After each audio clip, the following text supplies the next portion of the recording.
پھر بخاری مسلم میں وہ جو حدیث ہے سقیفہ بنی ساعدہ والی جو اختلاف ہوا تھا، اس میں آپ کو پتہ ہے سیدنا علی نے بیعت نہیں کی تھی حضرت ابوبکر کی 6 مہینے تک، بخاری مسلم دونوں میں آتا ہے۔ پھر سیدہ فاطمہ بیمار ہو گئیں، ان کی تیمارداری کرتے رہے، پھر سیدہ فاطمہ فوت ہو گئیں۔ بخاری مسلم کے الفاظ ہیں، حضرت علی نے حضرت فاطمہ کی وفات کے بعد دیکھا کہ لوگوں کا رجحان ان سے کم ہونا شروع ہو گیا۔ جب تک حضرت فاطمہ زندہ تھی تو ظاہر ہے نبی اسلام کا ایک وہ معاملہ تھا، تو پھر انہوں نے حضرت ابوبکر کو پیغام بھیجا کہ آپ میرے گھر آئیں اور اپنے ساتھ کسی کو نہیں لے کے آنا۔ اس حدیث کو روایت سیدہ عائشہ کر رہی ہیں، اور حدیث بخاری میں بھی ہے، مسلم میں بھی۔ اور اماں عائشہ کہتی ہیں کہ سیدنا علی کی یہ خواہش تھی کہ حضرت عمر نہ جائیں، کیونکہ ان کے مزاج میں ذرا تیزی تھی۔ تو حضرت ابوبکر حضرت علی کے گھر جانے لگے تو حضرت عمر نے روک لیا، ان کا آپ کو میں اکیلے نہیں جانے دوں گا۔ ہائے ہائے، ابو بکر تو پھر ابو بکر ہے نا، انہوں نے کہا اللہ کی قسم نبی کے گھر والوں سے ہمیں کوئی شر کی امید نہیں ہے۔ ان کو تھا کہیں بلا کے ایجنسیوں کے ہاتھوں گرفتاری نہ کروا دیں، آج کے دور میں بات کروں۔ تو حضرت بکر اکیلے گئے۔ سیدنا علی نے حضرت بکر سے کہا کہ اللہ نے جو آپ کو ہم پہ فضیلت دی ہے اس امر خلافت میں، ہمیں آپ سے کوئی حسد نہیں ہے، لیکن نبی علیہ السلام کی قربت کے ناطے اور آپ کے اہل بیت ہونے کے ناطے ہم یہ سمجھتے ہیں کہ ہمیں اس مشورے میں شامل کرنا چاہیے تھا۔ تو سیدنا ابوبکر نے رونا شروع کر دیا۔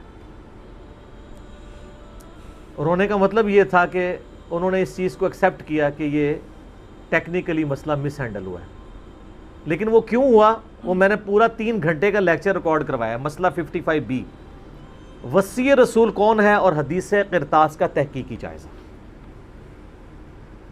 جب رونا شروع کیا تو سیدنا علی نے کہا کہ بس اب میں آپ کی اعلانیہ بیعت کروں گا، یہ ہے للہیت، ورنہ وہ کہتے ہیں کہ ابوبکر میں بیعت کرتا ہوں باہر جا کے بتا دینا، یہ کام ہوتا تو اکڑ والا ہوتا، لیکن وہ تو علی تھے، اکڑ تو دور دور تک نہیں تھی، زہد تھا، عاجزی تھی، اللہ کا تعارف تھا۔ کہا میں اعلانیہ بیعت کروں گا آپ کی۔ آج کے ہوتے تو کہتے جی باہر جا کے آپ بتا دیں، میں ایک ٹویٹ کر دوں گا پیچھے سے کہ بس ہو گئی ہے ہمارا آپس میں۔ نہیں، ظہر کے وقت بخاری مسلم کے الفاظ ہیں، سیدنا ابوبکر نماز کے بعد ممبر پہ چڑھے اور حضرت علی کے فضائل بیان کیے، اور پھر بیان کیا کہ ان کے بیعت نہ کرنے کی وجہ کیا تھی، اور پھر ممبر سے نیچے اتر آئے۔ پھر حضرت علی ممبر پہ چڑھے اور حضرت ابوبکر کے فضائل بیان کیے اور اپنے بیعت نہ کرنے کی وجوہات بتائیں، اور پھر اعلانیہ بیعت کی، اور حضرت علی ممبر سے اترے تو تمام مسلمان پھر حضرت علی سے خوش ہو گئے کہ انہوں نے اس مسئلے میں قربانی والا معاملہ کیا۔ تو یہ بھی ایک موقع تھا۔ اس میں الفاظ ہیں کہ حضرت ابوبکر کہتے ہیں اللہ کی قسم حضرت علی سے روتے ہوئے کہ مجھے نبی کے گھر والے اپنے گھر والوں سے بڑھ کے عزیز ہیں۔ اور آپ کو مزے کی بات بتاؤں، صحیح بخاری میں ایک کرٹیکل حدیث ہے حسن و حسین کے چیپٹر کے اندر، امام بخاری نے ڈالی ہے، وہ امہات المومنین کے چیپٹر میں نہیں ہے، حسن و حسین والے چیپٹر میں، کہ حضرت ابوبکر کہتے ہیں کہ رسول اللہ کے قرب کو ان کے اہل بیت کے قرب میں تلاش کرو۔ کون کہہ رہے ہیں؟ حضرت ابوبکر۔ اور اہل بیت سے مراد کون؟ سیدنا حسن و حسین، کیونکہ امام بخاری نے اس حدیث کو، حضرت ابوبکر کے قول کو حضرت حسن و حسین والے چیپٹر میں لیا کہ محمد صلی اللہ علیہ وآلہ وسلم کی قربت کو ان کے اہل بیت کی قربت میں تلاش کرو۔ تو سیدنا ابوبکر صدیق رضی اللہ تعالیٰ عنہ کو نبی علیہ السلام سے نسبت رکھنے والی ہر چیز بڑی بڑھ کر محبوب تھی، چاہے وہ آپ کے اہل بیت ہوں یا آپ صلی اللہ علیہ وآلہ وسلم کی قریبی کو رشتہ دار ہوں، ہر معاملے میں۔ اس لیے آپ دیکھیں نا، کمپرومائز آپ کو کہیں نظر نہیں آتا۔ سر بخاری میں آتا ہے کہ صلح حدیبیہ کے موقع پر حضرت عمر سے بھی تھوڑی سی مس ہینڈلنگ ہو گئی تھی، یا رسول اللہ ہم کیا حق پہ نہیں ہیں، پھر دب کے کیوں صلح کر رہے ہیں؟ حضور نے فرمایا کہ میں اللہ کا پیغمبر ہوں۔ پھر بھی تسلی نہیں ہوئی، حضرت ابوبکر کے پاس آئے، پھر حضرت ابوبکر نے ڈانٹا کہ عمر وہ اللہ کے پیغمبر ہے۔ اور حضرت عمر کہتے ہیں مجھے پوری زندگی اس چیز کا غم رہے گا کہ میں نے بڑی جرأت دکھائی۔ الٹیمیٹلی ثابت ہوا کہ صلح حدیبیہ والا جو معاملہ تھا وہ مسلمانوں کے حق میں شامل ہوا، لیکن حضرت ابوبکر کا آپ ایمان کا لیول دیکھیں کہ وہ سرکمسٹانسز پہ نہیں جاتے تھے، وہ کہتے تھے اللہ کے پیغمبر نے فیصلہ کیا، الٹیمیٹلی اسی میں خیر ہوگی۔ ان کا ایمان اس لیول کا تھا کہ وہ عقلی دلائل کو بعد میں رکھتے تھے. اور وہاں پہ بھی آپ کو نظر آیا ہے, اور انہوں نے حضرت عمر کو کہا کہ عمر وہ اللہ کے پیغمبر ہیں, جو فیصلہ کر رہے ہیں وہ ٹھیک ہے. اسی لیے ہر مسئلے میں آپ کو احتیاط کا پہلو نظر آتا ہے. پھر بخاری میں آتا ہے جب مرتدین زکوٰۃ تھے, حضرت عمر جیسے لوگ بھی کہہ رہے تھے اتنے مازوں پہ آپ جنگ نہ کھولیں, پہلے کچھ قبائل مرتد ہو گئے ہیں, رومن امپائر چڑھی دوڑی ہے, پرشین امپائر کے ساتھ ہم نے سارے معاملات شروع کیے ہوئے ہیں, اتنے مازوں پہ ہم کیسے لڑیں گے؟ تو سیدنا ابوبکر نے کیا کہا تھا, اللہ کی قسم کو رسول اللہ کے زمانے میں جانور دیتا تھا اور اس کے ساتھ ایک رسی بھی دیتا تھا, اور اب نہیں دے گا نا, میں اس کے خلاف بھی قتال کروں گا, اکیلا مجھے کرنا پڑے. جس طرح نماز اللہ کا حق ہے, اسی طریقے سے زکوٰۃ بھی اللہ کا حق ہے. جو نماز اور زکوٰۃ میں فرق کرے گا میں اس کے خلاف قتال کروں گا. وہ ریٹ آف دی گورنمنٹ کو چیلنج کر رہا ہے. حضرت عمر کے الفاظ ہیں بخاری میں کہ اللہ تعالیٰ نے ابوبکر کا سینہ کھول دیا تھا اس مسئلے میں, اور ابوبکر کی باتیں سن کے ہمارا سینہ بھی کھل گیا. حالانکہ پورے صحابہ ایک طرف کھڑے تھے, ابوبکر ایک طرف کھڑے ہوئے تھے. ان کی جو نبی علیہ السلام سے کمٹمنٹ تھی نا, وہ ان کو ہٹنے نہیں دیتی تھی. صحیح بخاری میں آتا ہے, آپ کو پتہ ہے لشکر اسامہ کے اوپر بڑے بڑے صحابہ نے اعتراض کیا کہ یہ اسامہ تو کل کا بچہ ہے, 15-16 سال کا, اتنے سینئر صحابہ اس کے انڈر لگا دیے ہیں. نبی علیہ السلام نے وفات کی وصیت کی تھی کہ لشکر اسامہ بھیجنا ہے, اور رومن امپائر, کیونکہ انہی کے باپ شہید ہوئے تھے نا, زید ابن حارثہ غزوہ موتا کے اندر. اب جب نبی علیہ السلام کی وفات ہوئی تو پھر لوگوں کو آ کے لوگ مشورے دے رہے ہیں حضرت ابوبکر کو کہ اب تو آپ نے ڈیسیژن کرنا ہے تو اسامہ کو چینج کر دیں. ہائے ہائے ہائے, انہوں نے کہا میں اسامہ کو, جس کو نبی علیہ السلام نے امیر مقرر کیا, میں اس کو چینج کروں؟ یہ ہو بھی نہیں سکتا. یہ ان کی کمٹمنٹ کا لیول تھا. تراویح کی جماعت نہیں شروع کرائی سر, کمٹمنٹ کا لیول دیکھیں. بھئی نبی علیہ السلام نے نہیں کرائی, میں نے بھی نہیں کرانی. حضرت عمر نے بھی 3 سال نہیں کی, بعد میں کروائی, لیکن اس میں ساتھ ہی انہوں نے, صحیح بخاری میں موجود ہے کہ اس سے افضل یہ ہے کہ جو رات کے آخری پہر میں اٹھ کے کوئی گھر میں نماز پڑھ لے. یہ صرف جواز کی حد تک تھا. لیکن حضرت ابوبکر کی احتیاط کا لیول آپ دیکھیں, انہوں نے تراویح کی جماعت بھی نہیں شروع کروائی کہ نبی علیہ السلام نے نہیں کروائی, میں کیوں کرواؤں؟ بخاری میں الفاظ ہیں, اما عائشہ کہتی ہیں نبی علیہ السلام نے جب وہ ڈانٹ دیا تھا نا اور کہا تھا گھروں میں نماز پڑھو, تو معاملہ اسی طرح ہی رہا. پھر حضرت ابوبکر نے بھی پوری زندگی کسی کو تراویح پہ نہیں ابھارا, سب لوگ اپنی اپنی پڑھتے تھے. حضرت عمر کے بھی 3 سال گزرے. میں آپ کو یہ بتانا چاہ رہا ہوں کہ حضرت ابوبکر کسی معاملے میں رسول اللہ صلی اللہ علیہ وسلم کو کراس نہیں کرتے تھے. میری اپنی زندگی کا نچوڑ ہے, آپ اختلاف بھی کر سکتے ہیں. میں نے علمی دلائل کے ساتھ یہ چیز لرن کی ہے کہ خلفائے راشدین میں 2 بندے ایسے ہیں جنہوں نے کسی جگہ ایک رتی برابر بھی رسول اللہ صلی اللہ علیہ وسلم سے ہٹنے کی کوشش نہیں کی ہے. ایک حضرت ابوبکر اور دوسرے حضرت علی. حضرت عمر اور عثمان کی زندگی میں آپ کو کئی واقعات ایسے ملیں گے کہ انہوں نے اجتہاداً کچھ ایسے کام کیے ہیں جو بعد میں ان کو ریورس کرنے پڑے ہیں. انہوں نے اپنے اجتہاد سے کیے, ان کا معاملہ اللہ کے سپرد. لیکن حضرت ابوبکر اور حضرت علی جو تھے, یہ 2 پرسنالٹیز ایسی تھیں کہ ان میں جو سنت کو فالو کرنے کی کمٹمنٹ تھی نا, وہ ایسی تھی کہ وہ اپنی عقل کو دوسرے نمبر پہ رکھتے تھے. ابو داؤد میں حدیث نہیں, حضرت علی کہتے ہیں اگر عقل پہ ہی جانا ہوتا نا تو میں پاؤں کے نیچے کا مسا رکھتا موزوں پہ, کیونکہ وہ گندا تو وہ ہوتا ہے ایسا, لیکن سنت کہتی ہے اوپر, کہتا اوپر پہ. حج تمتع ایون صحیح بخاری میں آتا ہے جب قرآن جمع کرنے کی باری آئی تو کس نے مخالفت کی؟ حضرت ابوبکر نے. میں وہ کام کیوں کروں جو رسول اللہ نے نہیں کیا؟ پھر صحابہ سے ڈیبیٹ ہوئی, الٹیمیٹلی حضرت ابوبکر صدیق قائل ہوئے. ان کا پہلا جواب ہمیشہ ہوتا تھا نا, نبی نے نہیں کیا, نہیں کرنا. اب میرے ساتھ بحث کرو, قائل ہوں گا اور دیکھوں گا کیا رسول اللہ کی منشا اس میں شامل تھی تو میں ایگری کروں گا, ادروائز نہیں. اسی وجہ سے حج تمتع پہ بھی پابندی نہیں لگائی. حضرت عمر نے لگائی, بعد میں ریورس کرنی پڑی. حضرت عثمان نے بھی لگائی, پھر ریورس کرنی پڑی. صحیح بخاری میں آتا ہے حضرت علی نے مخالفت کی. لیکن حضرت ابوبکر کی زندگی میں آپ کو سنت کے ساتھ کمٹمنٹ کا یہ لیول ملے گا, کبھی ان کو کوئی ڈیسیژن ریورس نہیں کرنا پڑا.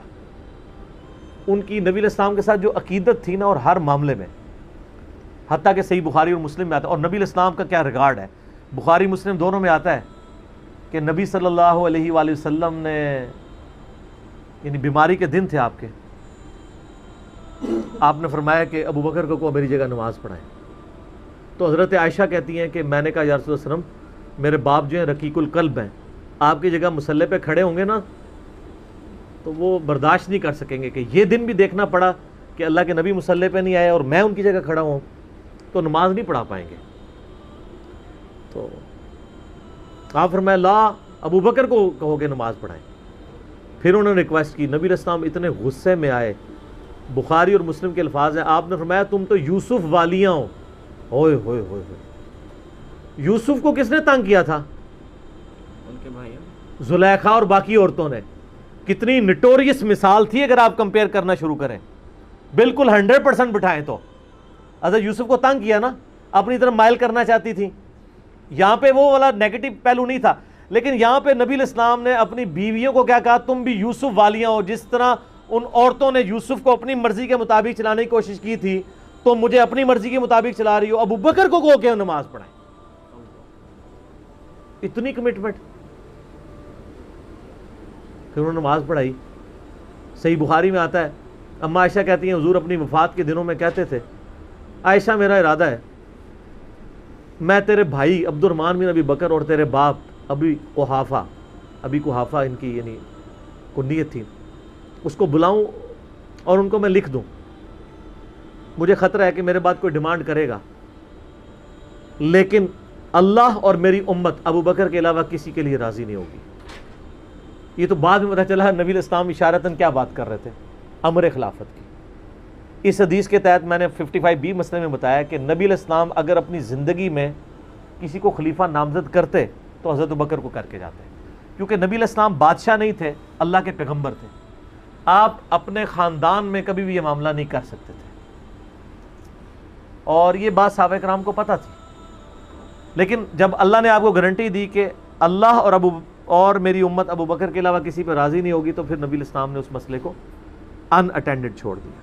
بخاری میں ہی آتا ہے، ایک عورت حضور کے پاس آئی اور کہا یا رسول اللہ آپ فوت ہو جائیں اور میں اس کے بعد آؤں اور آپ کو نہ پاؤں، تو فرمایا ابو بکر سے مل لینا میرے بعد. تو اشارے تو کافی آپ نے چھوڑے ہوئے تھے اس حوالے سے. صحیح بخاری مسلم میں حدیث ہے، نبی الاسلام ایک باغ میں بیٹھے تھے، ابو موسیٰ اشعری کہتے ہیں دروازے پہ دستک ہوئی، آپ نے فرمایا جو کوئی بھی ہے اسے جنت کی بشارت دے دو. کہا دروازہ کھولا سیدنا ابو بکر. میں نے کہا رسول اللہ صلی اللہ علیہ وسلم نے جنت کی بشارت دی ہے. تو انہوں نے کہا کہ تکبیر بلند کی اور اللہ کا شکر ادا کیا، اللہ اکبر کبیرہ والحمدللہ کثیرہ. نبی الاسلام کنویں کی منڈیر پہ بیٹھے ہوئے تھے، آپ نے ابو بکر کو اپنی دائیں جانب بٹھا لیا ٹانگیں لٹکا کے. وہ جو پرانے زمانے میں بڑے کنویں ہوتے تھے نا، وہ چھوٹی سی دیوار باہر نکلی ہوئی ہوتی ہے. پھر تھوڑی دیر بعد دستک ہوئی، آپ فرمایا اب بھی جو آتا ہے جنت کی بشارت دے دو. دروازہ کھولا سیدنا عمر، ان کو بشارت دی. انہوں نے بھی پھر اللہ کی حمد اور تکبیر بلند کی. پھر تیسری دفعہ دستک ہوئی، فرمایا اب جو کوئی ہے اسے جنت کی بشارت دو، لیکن ان مصیبتوں اور پریشانیوں کے ساتھ جو اسے آئیں گی. دروازہ کھولا تو سیدنا عثمان تھے. انہوں نے اللہ کی حمد بیان کی اور کہا میں اللہ کی پناہ میں آتا ہوں ان فتنوں سے اور پریشانیوں سے جسے مجھے اس کا سامنا کرنا پڑے. حضرت عمر کو حضور نے بائیں جانب بٹھا لیا. اب دائیں اور بائیں جگہ ختم ہو گئی تھی، تو حضرت عثمان سامنے آ کے بیٹھ گئے. راوی کہتے ہیں کہ میں نے اس سے یہ رزلٹ نکالا ہے کہ ابو بکر و عمر رسول اللہ کے ساتھ دفن ہوں گے اور حضرت عثمان کی قبر رسول اللہ کے سامنے بنے گی. سر آج بھی میں حضرت عثمان غنی کی قبر مبارک پہ کئی دفعہ حاضر ہوا ہوں، ایگزیکٹ روضہ شریف کی سیدھ میں قدموں کی جانب، اور ابو بکر عمر ساتھ ہیں. قبر رسول پہ میری حاضری والا لیکچر بھی ہے، میں نے باقاعدہ اس میں نقشہ بتایا ہے کہ کس طریقے سے قبریں ہیں. یہ بہت بڑی فضیلت ہے کہ سیدنا ابو بکر عمر نبی الاسلام کے ساتھ دفن ہوئے ہیں اس جنت کے ٹکڑے میں، جو بخاری میں حدیث ہے میرے گھر سے میرے ممبر تک جنت کے ٹکڑوں میں سے ایک ٹکڑا ہے. اور امام بخاری نے باب باندھا ہے قبر رسول سے ممبر رسول جنت کا ٹکڑا ہے. اسی جنت کے ٹکڑے میں سیدنا ابو بکر عمر کی قبر ہے نبی الاسلام کے ساتھ، اور الٹیمیٹلی سیدنا عیسیٰ ابن مریم کی قبر بھی وہاں پہ بنے گی. یہ قبریں اس طرح ہیں کہ نبی الاسلام کی قبر مبارک سب سے آگے ہے یوں، یعنی جب ہم حاضری دیتے ہیں تو قبلے کی رخ ہماری پیٹھ ہوتی ہے، تو روضہ شریف کی طرف ہمارا یعنی مبارک جالیوں کی طرف ہمارا رخ ہوتا ہے. تو سب سے آگے نبی الاسلام کی قبر ہے. نبی الاسلام کا جہاں پہ آپ سمجھ لیں سینے کا نچلا ناف والا حصہ بنتا ہے نا، وہاں حضرت ابو بکر کا سر ہے اور ان کی ٹانگیں اور آگے ہیں، یعنی ادبن ان کو تھوڑا پیچھے کر کے دفنایا گیا ہے. یہاں سے بھی پیچھے اور ادھر سے بھی سیدھ میں نہیں. اور جہاں حضرت ابو بکر کی ناف آتی ہے وہاں حضرت عمر کا سر ہے. اور وہ اس کی وجہ سے یہاں ایک جگہ خالی ہے، وہ حضرت عیسیٰ ابن مریم کی قبر بننی ہے. المستدل علاقے میں بھی ہے، جامعہ ترمذی میں بھی اشارتاً موجود ہے. تو یہ قبریں ہیں، ساتھ دفن ہیں. اور جامع ترمذی میں حدیث ہے، نبی علیہ السلام نے فرمایا اے ابو بکر تم میرے یار غار بھی ہو اور حوض کوثر پہ بھی میرے یار ہو، صحیح سند کے ساتھ ہے۔ یار غار کا ذکر تو سورہ توبہ میں موجود ہے، ثانی اثنین، جب وہ دونوں غار میں تھے، اور جب نبی علیہ السلام قرآن کے الفاظ ابو بکر کو کہتے تھے کہ مت خوف کھاؤ، ہمارا رب ہمارے ساتھ ہے۔ صحیح بخاری میں آتا ہے کہ حضرت ابو بکر نے کہا یا رسول اللہ صلی اللہ علیہ وسلم اگر کفار نے اپنے پاؤں کی جانب سے یوں دیکھ لیا تو ہم دونوں نظر آ جائیں گے۔ تو ان کا ابو بکر تمہیں غم کھانے کی ضرورت نہیں، تمہارا ان کے بارے میں کیا خیال ہے، ان دونوں کے بارے میں جن کے ساتھ تیسرا اللہ ہو، تو وہیں سے آپ دیکھ لیں۔ صحیح مسلم میں ایک حدیث ہے کہ نبی صلی اللہ علیہ وآلہ وسلم ایک دفعہ ہیرا پہاڑ کے اوپر چڑھے، آپ کے ساتھ سیدنا ابو بکر، عمر، عثمان اور علی اور طلحہ اور زبیر تھے۔ آپ نے فرمایا، اور وہ جو پہاڑ تھا ہیرا پہاڑ وہ بھی وجد میں آ گیا ہوگا، ہلنا شروع کر دیا۔ آپ نے فرمایا تھم جا، تجھ پہ اس وقت نبی، صدیق اور شہداء کے سوا کوئی نہیں ہے۔ یعنی نبی کون؟ خود نبی صلی اللہ علیہ وآلہ وسلم۔ صدیق کون؟ سیدنا ابوبکر صدیق، اور باقی سارے شہداء، حضرت عثمان، حضرت علی، طلحہ اور زبیر، سارے شہید ہوئے۔ اچھا، یہ صدیق کا لقب بھی ثابت ہے، بخاری مسلم میں آپ کو ویسے تو سیدنا ابوبکر کے نام کے ساتھ صدیق ملے گا، یہ لقب پڑا کہاں سے تھا؟ وہ دلائل النبوہ امام بیہقی کی کتاب میں بھی ہے، سنن طبرانی کے اندر بھی، اور کئی کتابوں میں موجود ہے، صحیح ابن حبان میں، ابن خزیمہ میں، کہ معراج کے موقع کے اوپر جب نبی صلی اللہ علیہ وآلہ وسلم نے بتایا کہ راتوں رات اللہ نے مجھے بیت المقدس سے تک، خانہ کعبہ سے بیت المقدس اور وہاں سے آسمانوں کی سیر کروائی ہے، تو آپ کو سیدنا ابوبکر کو آ کے کافروں نے کہا کہ دیکھو تمہارا ساتھی کس طرح کی باتیں کر رہا ہے۔ تو انہوں نے کہا کہ ہم نے نبی صلی اللہ علیہ وسلم کے کہنے پہ اتنی بڑی بڑی چیزیں مان لی ہیں، تو یہ کہہ رہے ہیں تو یہ بھی ٹھیک بات ہے۔ تو یعنی وہ تصدیق کرنے والے بنے، اس وجہ سے ان کو صدیق کہا جاتا ہے۔ ویسے تو قرآن حکیم میں انبیاء کے بعد جو درجہ آیا ہے من النبیین والصدیقین والشہداء والصالحین، وہ بھی الگ سے ہے اس حوالے سے۔ ابو بکر کا مطلب یہ ارکام میں پہل کرنے والا۔ اور جامع ترمذی میں حدیث ہے، نبی علیہ السلام نے فرمایا ابو بکر عتیق ہے، آگ سے آزاد کیا گیا۔ جو اشرم وشرم والی 10 صحابہ کو ایک مجلس میں جنت کی بشارت ہے، اس میں پہلے نمبر پہ ابو بکر فی الجنہ، عمر فی الجنہ، عثمان فی الجنہ، علی فی الجنہ، طلحہ فی الجنہ، زبیر فی الجنہ، عبد الرحمن بن عوف فی الجنہ، ابو عبیدہ ابن جرح فی الجنہ، سعید ابن زید فی الجنہ، سعد ابن ابی وقاص فی الجنہ۔ یہ 10 کے 10 صحابہ کو ایک مجلس میں جنت کی بشارت ملی ہے۔ سیدنا ابوبکر کی نبی علیہ السلام کے ساتھ کمٹمنٹ کا آپ لیول دیکھیں کہ مزاج آپ کو پتہ بڑا نرم تھا، لیکن جہاں نبی علیہ السلام کا معاملہ آتا تھا تو آپ سے زیادہ مضبوط شخص کوئی نہیں تھا۔ مضبوطی کا تعلق جسم کے مضبوط ہونے سے نہیں ہوتا، ایمان کے مضبوط ہونے سے ہوتا ہے۔ منکرین زکوٰۃ کے خلاف، مسلمہ کذاب کے خلاف بڑے بڑے لوگوں کے اس وقت پاؤں جب لڑکھڑانے لگے ہیں تو سیدنا ابوبکر نے فرنٹ سے لیڈ کیا۔ عرب قبائل جو مرتد ہوئے تھے، عرب کی سرزمین میں جتنے فتنے ہیں 2 سال میں حضرت ابوبکر نے دبا دیے ہیں۔ حضرت عمر اس وقت خلیفہ بنے جب عرب کے فتنے ختم ہو چکے تھے، بلکہ اپنے دور میں ہی سیدنا ابوبکر نے رومن اور پرشین امپائر کی طرف بھی، سر عمر سیریز دیکھ لو نا، پھر سب کو پتہ چل جائے گا، بھیج دیے تھے قافلے، سٹیبل کیا عرب کی سرزمین کو۔ جنگ یمامہ ہوئی مسلمہ کذاب کے خلاف سیدنا ابوبکر کے دور میں، تو ان کے پاؤں کہیں لڑکھڑائے نہیں ہیں۔ حتیٰ کہ آپ دیکھیں صحیح بخاری میں آتا ہے صلح حدیبیہ کے موقع پر جب وہ آیا ہوا تھا نا سہیل ابن عمر اور وہ دوسرا جو عروہ ابن مسعود، عبداللہ ابن مسعود کا بھائی جو بعد مسلمان ہو گیا تھا، اس وقت تک تو کافر تھا، نبی علیہ السلام کے ساتھ گفتگو کرتے ہوئے نا اس نے نا یہ الفاظ استعمال کیے کہ یہ تیرے ساتھی جو تیرے ساتھ کھڑے ہیں نا، جب تیرے پہ مشکل وقت آیا تو تجھے چھوڑ دیں گے۔ اب ان کو کیا پتا تھا کہ یہ اس طرح کا بندہ ہے یا اس کے ساتھی اس طرح کے ساتھی ہیں۔ اس پہ حضرت ابوبکر کو بڑا سخت غصہ آیا، انہوں نے کہا کہ جاؤ لات اور منات کی شرمگاہیں چاٹو تم لوگ۔ اب اتنے سخت الفاظ ایک ایسے شخص کی زبان پہ جو سراپا اخلاق ہو، جسے غصہ نہ آتا ہو، صرف اس لیے کہ نبی علیہ السلام کے ساتھ اس نے مس بہیو کیا۔ اس سے بعض لوگوں نے گالی کی پلی لی ہے کہ جی گستاخوں کو گالیاں نکال سکتے ہیں، انہوں نے گالی نہیں دی تھی، وہ آلریڈی شرمگاہوں کو چاٹتے تھے، تو ان کی غلط بات کا ہی ان کو تانا دیا جو وہ کر رہے تھے۔ مثلا اگر ایک بندہ شراب پیتا ہے اور وہ آ کے نبی علیہ السلام سے مس بہیو کر رہا ہے، تو وہاں بیٹھا ہوا کوئی شخص کہتا ہے جا تو شراب پی جو تیرا کام ہے، تو آپ یہ اس کو گالی نہیں دے رہے، وہ عمل کر رہا ہے۔ یا اسی طریقے سے آج کل جو لوگ مزاروں کے آگے جھکتے ہیں اور ہم ان کو کہیں گے جاؤ جو جا کے قبر پہ ماتھا ٹیکو جا کے، تو ہم اس کو گالی نہیں دے رہے، وہ کر رہے ہیں۔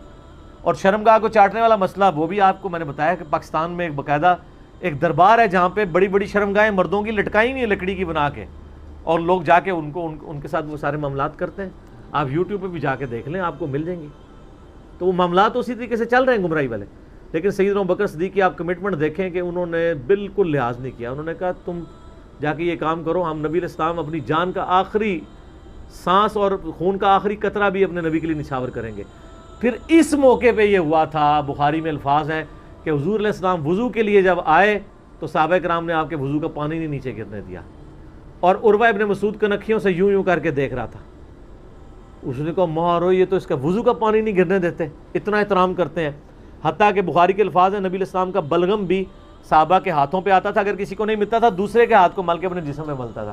بیسیکلی وہ کافروں کو یہ میسج دے رہے تھے کہ اس کے بارے میں تم کہہ رہے ہو جس کا وضو کا پانی نیچے گرنے دیتے اس کے خون کا قطرہ گرنے دیں گے، اور یہی ہوا۔ بخاری کے الفاظ ہیں عروہ ابن مسعود جب کفار مکہ کے پاس گیا، اس نے کہا جی بھائی جی ان کے ساتھ معاہدہ ہی کرو، میں بڑے بڑے درباروں میں گیا ہوں، میں کیسر روم کے دربار میں گیا ہوں، میں کسریٰ کے دربار میں گیا ہوں، میں نجاشی کے، میں نے کسی کے فالوورز کو اپنے سردار کی وہ عزت کرتے ہوئے نہیں دیکھا جو محمد صلی اللہ علیہ وآلہ وسلم کے فالوورز ان کی عزت کرتے ہیں۔ اللہ کی قسم جب وہ بات کرتے ہیں تو لگتا ہے گویا کہ ان کے سروں پر پرندے بیٹھے ہوئے ہیں، اور جب وہ کوئی حکم دیتے ہیں تو وہ جھپٹتے ہیں اس حکم کو پورا کرنے کے لیے، اور جب وہ وضو کرتے ہیں وہ ان کے وضو کا پانی نیچے نہیں گرنے دیتے، اور اس طرح اس کے لیے جھپٹتے ہیں گویا آپس میں لڑ پڑیں گے اس تبرک کو حاصل کرنے کے لیے۔ تم بھول جاؤ کہ ان جانثار صحابہ کے ہوتے ہوئے تم اس شخص کے ساتھ کوئی نقصان والا معاملہ کر سکتے ہو؟ عافیت اسی میں ہے کہ صلح کرو۔ اور یہ پہلا موقع تھا کہ مشرکین عرب نے نبی علیہ السلام کو ایز اے پاور تسلیم کر لیا تھا۔ اس سے پہلے تو کسی کھاتے میں نہیں مانتے تھے نا، اس لیے تو بدر میں آ گئے، احد میں آ گئے، خندق میں تو آخری کوشش کر لی کہ ان کو ختم کریں۔ صلح حدیبیہ پہ پیس ٹریٹی کا مطلب یہ تھا کہ مشرکین عرب نے پیرلل میں ایک پاور حضور کو تسلیم کر لیا، اور وہ آپ دیکھ لیں پھر وہ پاور ایسی تسلیم ہوئی ہے کہ پھر مسلمانوں کا گراف اوپر سے اوپر ہی کیا ہے۔ تو سیدنا ابوبکر صدیق رضی اللہ تعالیٰ عنہ کی کمٹمنٹ نبی علیہ السلام کے ساتھ، اور پھر آپ دیکھیں کہ صحابہ میں سب سے زیادہ مضبوط اعصاب کا مالک حضرت ابوبکر تھے۔ صحیح بخاری میں آتا ہے جب نبی علیہ السلام کی وفات ہوئی تو حضرت عمر نے تلوار نکال دی کہ میں اس کی گردن کاٹ دوں گا جو کہے گا کہ نبی علیہ السلام فوت ہو گئے۔ ان کا یہ عقیدہ تھا کہ جس طرح موسیٰ علیہ السلام 40 دن کے لیے کوہ طور پہ گئے ہیں، نبی علیہ السلام بھی ڈورمنٹ پوزیشن میں چلے گئے ہیں، واپس آ جائیں گے، کیونکہ انہوں نے نبی علیہ السلام سے سنا تھا کہ رومن اور پرشین امپائر گرے گی، تو وہ یہ فورس ہی کرتے تھے ابھی تو کیسرو کسریٰ کی جنگیں ہم نے لڑی نہیں ہیں، تو حضور اس سے پہلے کیسے دنیا سے جا سکتے ہیں؟ لیکن اللہ نے تو آپ کو پروفٹ بنوانا تھا نا، کہ آپ کے جانے کے بعد فتوحات کروانی تھی تاکہ پتہ چلے کہ پیچھے اللہ کھڑا ہے۔ اپنی زندگی میں تو بڑے بڑے بادشاہوں نے فتوحات کی ہیں، نبی علیہ السلام کی تو دعوت کا کلائمیکس حضرت ابوبکر اور پھر حضرت عمر عثمان و علی کے دور میں جا کے ہوا ہے، جبکہ عرب قبائل بھی مرتد ہو گئے ہیں، تب بھی اللہ کے پیچھے سپورٹ تھی۔ والذی ارسل رسولہ بالہدی ودین الحق لیظہرہ علی الدین کلہ ولو کرہ المشرکون، اللہ نے اس کو دین کو غالب کرنا تھا۔ تو بخاری کے الفاظ ہیں حضرت عمر نے کہا میں اس کی گردن اتار دوں گا۔ حضرت ابوبکر آئے، انہوں نے حضرت عمر کو دیکھا، اگنور کر کے سیدھا حجرہ عائشہ میں گئے، نبی علیہ السلام کے مبارک کفن کو ہٹا کے آپ کے ماتھے پہ بوسہ دیا اور کہا یا رسول اللہ آپ پہ 2 موتیں جمع نہیں کرے گا، ایک موت تو سب کے نصیب میں ہے، اب تو ہمیشہ کی زندگی آپ کو اللہ نے آخرت کی دے دی ہے۔ اور پھر باہر نکلے، حضرت عمر کو کہا کہ عمر بیٹھ جاؤ، حضرت عمر نے بات نہیں سنی، تو حضرت بکر ممبر کی طرف چڑھے، ممبر پہ چڑھے اور لوگوں سے کہا کہ عمر کو اس کے حال پہ چھوڑ دو۔ حدیث کے الفاظ ہیں کہ لوگ حضرت بکر کا ریگارڈ باقی اصحاب سے زیادہ کرتے تھے، حضرت عمر کو تنہا چھوڑ کے لوگ حضرت ابوبکر کی طرف متوجہ ہو گئے۔ پہلے وہ جو سارا میلہ ان کے گرد لگا تھا شفٹ ہو گیا، تو انہوں نے حمد و صلات کے بعد انہوں نے کہا اما بعد فمن کان یعبد محمدا فان محمد قد مات، سر کلیجے پہ کتنا بڑا پتھر رکھا ہوگا حضرت ابوبکر نے جملہ بولتے ہوئے کہ جو محمد کی عبادت کرتا تھا وہ جان لے کہ محمد کو موت آ گئی ہے. وَمَنْ كَانَ يَعْبُدُ اللَّهَ، اور جو اللہ کی عبادت کرتا ہے وہ جان لے ان اللہ حی لا یموت، اللہ زندہ ہے، اللہ کو کبھی موت نہیں آئے گی. کیا توحید کی تعلیمات ہیں. حضور کی میت کے اوپر حضور کے فضائل نہیں بیان ہو رہے، توحید بیان ہو رہی ہے. Point to be noted. کیوں؟ سر پہلے نہیں انسانیت نے رسک لیا. دنیا کا سب سے بڑا شرک ایک پیغمبر کے نام پہ تو کھڑا ہوا ہے، عیسیٰ ابن مریم کے نام پہ. نبی علیہ السلام کو عیسیٰ ابن مریم نہیں اللہ نے بننے دیا. ایسے تربیت یافتہ وہ صحابہ جو کل تک آپ کے وضو کا پانی نیچے نہیں گرنے دے رہے تھے، آج وفات پہ کھڑے ہو کے فرضی خطبہ دے رہے ہیں. جو محمد کی عبادت کرتا تھا جان لو محمد کو موت آ گئی ہے، جو اللہ کی عبادت کرتا تھا جان لو اللہ زندہ ہے. پھر آیت بھی پڑھی، صرف فرضی جملہ نہیں بولا. آپ تو کہہ رہے ہیں شرک ختم ہو گیا. حضرت ابوبکر جب شروع نہیں ہوا تھا اس وقت بھی کہہ رہے تھے کہ نبی علیہ السلام کو کسی نے خدا نہیں بنانا، کیونکہ بخاری کی حدیث ہے، دیکھنا میری شان کو اس طرح بلند نہ کرنا جس طرح عیسیٰ ابن مریم کو لوگوں نے کیا. میں اللہ کا بندہ اور اس کا رسول ہوں، مجھے اللہ کا بندہ اور اس کا رسول ہی کہنا. سر وارفتگی، دیوانگی، عشق کی ساری کیفیت حضور کی وفات کے بعد بالکل چینج ہوگی. صحابہ کی ہونا تو چاہیے تھا جو وضو کا پانی نہیں گرنے دے رہے تھے جا کے قبر کی مٹی چاٹنا شروع کر دیتے. ایسا نہیں ہوا. وہ تعلیمات کی باؤنڈریز کو کراس نہیں کرتے تھے. تو پھر انہوں نے آیت پڑھی سورہ آل عمران آیت نمبر 144، وما محمد الا رسول قد خلت من قبلہ الرسل افئن مات او قتل انقلبتم علی اعقابکم. محمد تو نہیں مگر ایک رسول ہی، اگر یہ فوت ہو جائیں یا دین جو جنگ میں قتل کر دیے جائیں، شہید ہو جائیں، کیا تم دین سے الٹے قدم پھر جاؤ گے؟ جو کوئی دین سے الٹے قدم پھیرے گا اللہ کا کوئی نقصان نہیں کرے گا اور اللہ ثابت قدم رہنے والوں کو جزا دے گا. پھر سورہ الزمر کی آیت نمبر 30 پڑھی، انک میت وانہم میتون. اے نبی تمہیں بھی مرنا ہے اور ان کو بھی موت آنی ہے، تمہارے مخالفین کو. پھر تم اللہ کے حضور جھگڑو گے، اللہ تمہارا فیصلہ کرے گا. یہ سیدنا ابوبکر کی حضور کی وفات کے وقت استقامت تھی. پھر جھگڑا کھڑا ہو گیا حضور کو دفنانا کدھر ہے. جامعہ ترمذی میں حدیث ہے، سیدنا ابوبکر کہتے ہیں کہ میں نے نبی علیہ السلام سے یہ بات سنی تھی کہ اللہ اپنے پیغمبر کو وہیں پہ موت دیتا ہے جو اس کے لیے سب سے پسندیدہ جگہ اللہ کے نزدیک ہوتی ہے. تو حضور کی جو چارپائی ہے نا اس کے نیچے ان کی قبر کھودو، وہاں پہ اللہ نے ان کو موت دی ہے. پہلے صحابہ میں رائے نہیں طے ہو رہی تھی کہاں دفنانا ہے. پھر سنن نسائی الکبریٰ کے اندر پورا وفات النبی چیپٹر ہے، سنن ابن ماجہ میں بھی موجود ہے کچھ حصہ اس کا. پھر لوگوں نے پوچھا کہ نبی علیہ السلام کا جنازہ ہوگا، انہوں نے کہا ہاں ہوگا. اسی طریقے سے تکبیر کہو اور سورہ فاتحہ اور اس کے بعد درود شریف اور اس طریقے سے 4 تکبیرات پڑھو. لیکن ایک فرق تھا کہ نبی علیہ السلام کو پروٹوکول صحابہ نے دیا ہے کہ آپ کی جو جنازے کی نماز ہے نا وہ جماعت کے ساتھ نہیں ہوئی. صحابہ نے یہ پروٹوکول دیا ہے کہ حضور کی میت کی موجودگی میں بھی کوئی شخص امامت نہ کروائے. حجرے میں ایک طرف سے لوگ داخل ہوتے تھے، اکیلے اکیلے جنازہ ادا کرتے تھے. اور ڈیٹیل میں آتا ہے 2-3 دن تک جنازہ ہوتا رہا. پہلے یعنی مرد داخل ہوئے، اس کے بعد بچے، غلام، پھر عورتیں، اس طریقے سے سب نے جنازہ پڑھا. ظاہر ہے 1 لاکھ سے زیادہ لوگ تھے جنازہ پڑھنے والے. اس موقع پہ بھی سیدنا ابوبکر کی آپ استقامت دیکھیں. ورنہ حضرت عمر کتنے سٹرانگ اصحاب کے مالک تھے، ان کی حالت آپ دیکھ لیں. جب ضرورت پڑی ان کے مضبوط اصحاب کی تو کولیپس کر گئے. ابوبکر ہی کھڑے ہوئے ہیں تو حضور کو پتا تھا نا میں نے مصلی پہ کسے کھڑا کرنا ہے.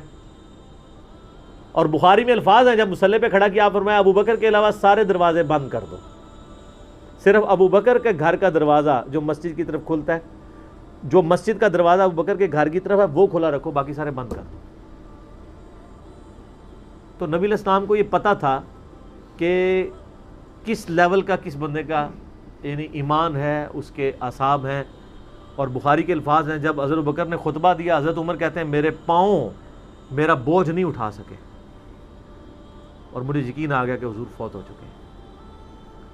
یہاں قرآن و حدیث سن کے کسی کے کان پہ جوں تک نہیں رنگتی، وہاں پہ حضرت ابوبکر کا خطبہ اور آیات سن کے حضرت عمر کہہ رہے ہیں کہ میرے پاؤں میرا بوجھ نہیں اٹھا سکے کہ یہ تو واقعی تو قرآن کی آیت. اور اس میں بخاری مسلم صحیح بخاری میں الفاظ ہیں کئی دن تک ہم جب بھی صحابہ ایک دوسرے کو ملتے تھے تو یہی آیت سنایا کرتے تھے، وما محمد الا رسول قد خلت من قبلہ الرسل افئن مات او قتل انقلبتم علی اعقابکم، کہ محمد تو نہیں مگر ایک رسول، انہیں بھی تو موت آنی ہے، تاکہ ہمیں یہ یقین آ جائے کہ حضور دنیا سے چلے گئے۔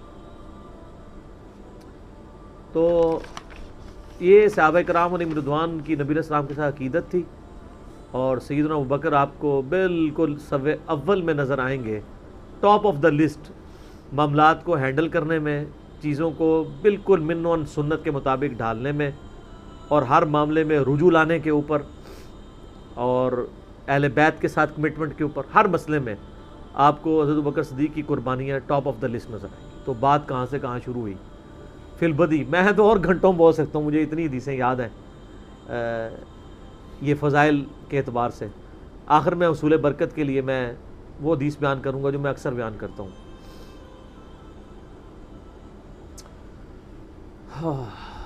عبداللہ بن عباس رضی اللہ تعالیٰ عنہما کہتے ہیں، بخاری اور مسلم دونوں میں،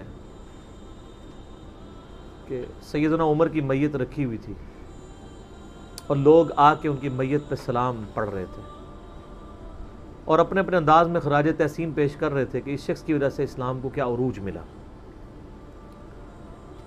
تو کہتے ہیں اتنے میں نے محسوس کیا کہ ایک شخص میرے پیچھے آ کے کھڑا ہوا اور اس نے میرے کندھے پہ یوں کونی رکھی، میری پیٹھ اس کی جانب تھی، اس نے کونی میرے کندھے پہ یوں رکھی، اور حضرت عمر کی میت سے مخاطب ہو کے کہنے لگا کہ اے عمر، اللہ تجھ پہ رحم فرمائے، تو روئے ارض پہ ان لوگوں میں سے ایک شخص تھا کہ میری بھی خواہش تھی کہ میں ان اعمال کے ساتھ اللہ کے حضور پیش ہوتا، کہ اگر اللہ کے حضور پیش ہونے کے لیے مجھے بہترین اعمال چاہیے تو تیرے اعمال۔